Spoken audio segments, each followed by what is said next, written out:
Hello friends, welcome my channel. आज के मैं बनाबो भापा पिठे। भापा पिठे बनानोर जोन्नो मेन इनग्रेडिएंट होच्छे चालेर गुड़ो। तो एखाने निये नियेछि आमि चालेर गुड़ो, एर मध्ये दिये दिচ্ছি आमि নুন, अल्प एकटु নুন निलाम आमि আর দিয়ে দিচ্ছি আমি অল্প একটু করে নরমাল রুম টেম্পারেচারের জল দিয়ে আমি এটাকে মেখে নেব। অল্প অল্প করে জল দেব, নালে একসঙ্গে জল দিলে বেশি হয়ে যাবে। তো এটাকে জলটা মেলানোই মেইন এটা। তো এখন আটাটা মেখে নিচ্ছি আমি।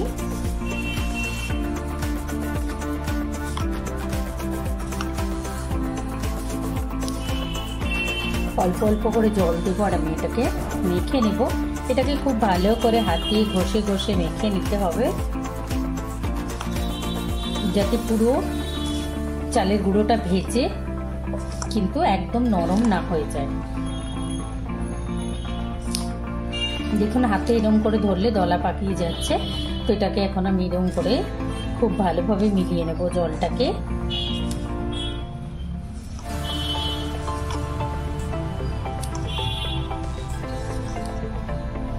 দেখুন আমি কিরকম ভাবে মেখে নিচ্ছি, ঠিক এরকম ভাবেই কিন্তু এটাকে আটাটাকে খুব ভালোভাবে মেখে নিতে হবে চালের গুঁড়োটাকে।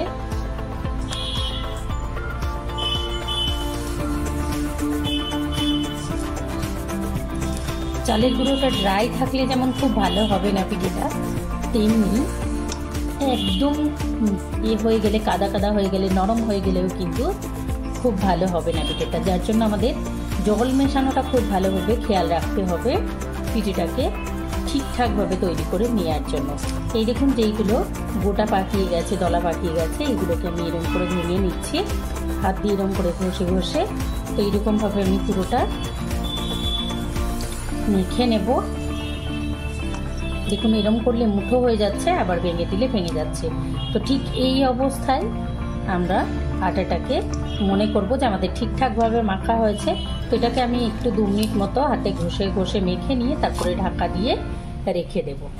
এই দেখুন আটাটাকে আমি ঘষে ঘষে খুব ভালোভাবে মেখে নিয়েছি। এখানে আমি 1 কাপ জল লেগেছে আমার। আপনারা আটা যদি বেশি ড্রাই হয় তাহলে জলের পরিমাণ একটু বেশি লাগবে, আর যদি আটা একটু কম ড্রাই হয় তাহলে পরে জলের পরিমাণটা কম লাগবে। তো সেটা আপনাদের নিজেদের বুঝে নিতে হবে। আমি এখন এটাকে খুব ভালোভাবে হাত দিয়ে ঘষে ঘষে মেখে নিয়ে এটাকে ঢাকা দিয়ে রেখে দেবো। এটাকে আমি 2-3 মিনিট মতো হাত দিয়ে ঘষে ঘষে খুব ভালোভাবে মেখে নিয়েছি। এখন এটাকে আমি ঢাকা দিয়ে রেখে দেবো 10 থেকে 15 মিনিটের জন্য।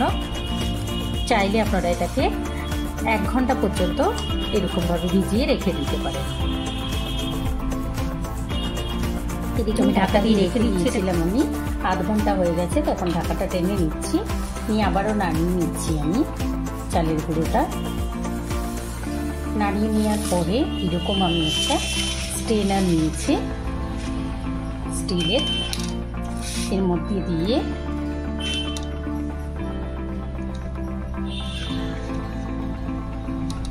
এটাকে চেলে নেব। পুরো চালের গুঁড়োটাকে আমি স্ট্রেনার দিয়ে ছেঁকে নিয়েছি।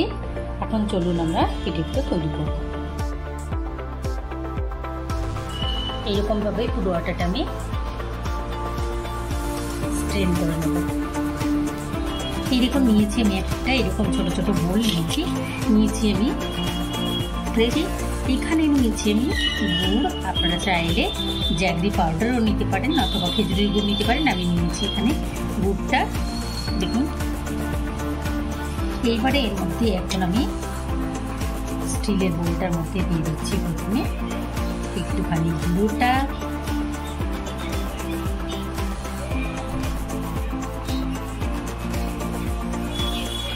নারকেলটাকে আমি একদম পাতলা করে কুড়িয়ে নিয়েছি। এবারে দিয়ে দিচ্ছি আমি গুড়টা দেওয়ার পরে আমি আবারও দিয়ে দিচ্ছি চালের গুঁড়োটা। নিয়ে আমি সেকেন্ড লেয়ারটাও ঠিক একইভাবে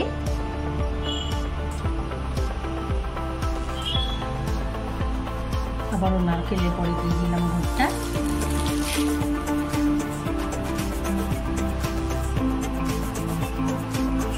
এবারে দিয়ে দিচ্ছি আমি উপর থেকে একটুখানি গোলমরিচ গুঁড়ো, তাহলে ঝাল ঝাল মিষ্টি মিষ্টি লাগবে, খুব ভালো লাগবে। তো আমি এরকমভাবে দিয়ে দিচ্ছি। আপনারা চাইলে গুঁড়োটার সঙ্গেও মিশিয়ে নিতে পারেন গোলমরিচ গুঁড়োটা। এইবারে আমরা দিয়ে দিচ্ছি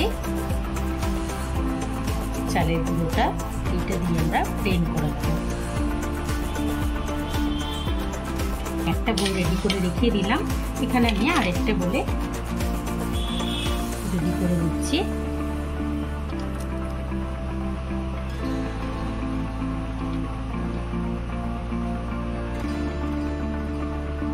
দিয়ে দিচ্ছি গোলমরিচ গুঁড়োটা, তারপরে দিয়ে দেবো গুড়টা, দিয়ে দিয়েছি গুড়টা, আবারও দিয়ে দিচ্ছি আমি চালের গুঁড়োটা,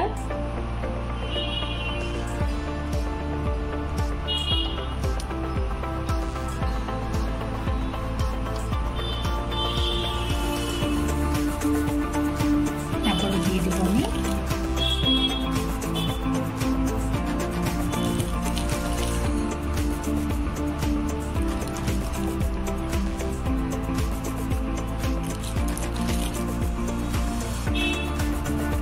আবারও দিয়ে দিচ্ছি চালের গুঁড়োটা,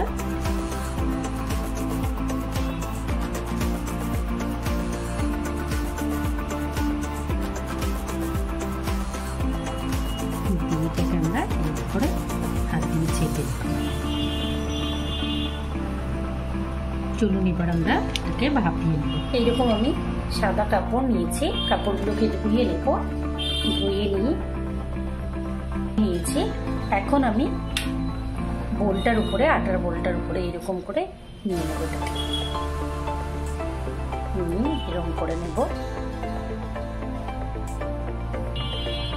দেখুন এরকম করে মুড়ে নিয়ে আমি একটা ঘড়া নিয়েছি, ঘড়ার মধ্যে আমি দিয়ে দিয়েছি 2 গ্লাস জল, আর জলটা ফুটতে শুরু করেছে। তো এখন আমি এর উপরে দিয়ে দিচ্ছি বাটিটা দেওয়ার পরে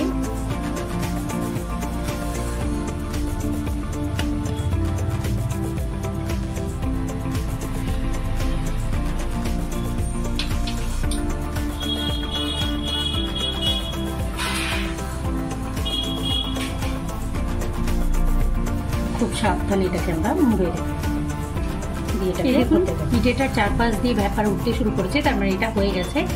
1.5 থেকে 2 মিনিটের মাথায় একটা করে ভিডিও হয়ে যাবে। তো এখন আমি এটাকে তুলে নিচ্ছি, খুব সাবধানে তুলে নিতে হবে। আরেকটা দিয়ে দিয়েছি, দিয়ে দেওয়ার পরে এটাকে আমি আবারও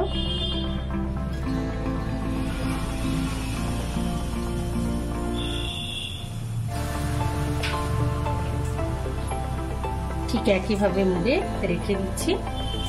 এখন এবারে আমি এটাকে তুলে নিচ্ছি।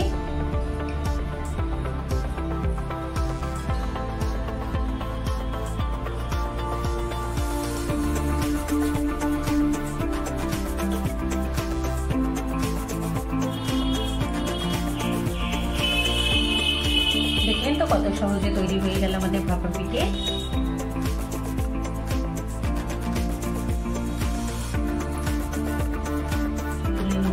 তৈরি হয়ে গেছে আমাদের ভাপা পিঠে। আপনারা অবশ্যই আমার রেসিপিটি ট্রাই করবেন, কমেন্ট করে আমাকে জানাবেন, লাইক করবেন, আমার চ্যানেলটি সাবস্ক্রাইব করবেন। Thank you.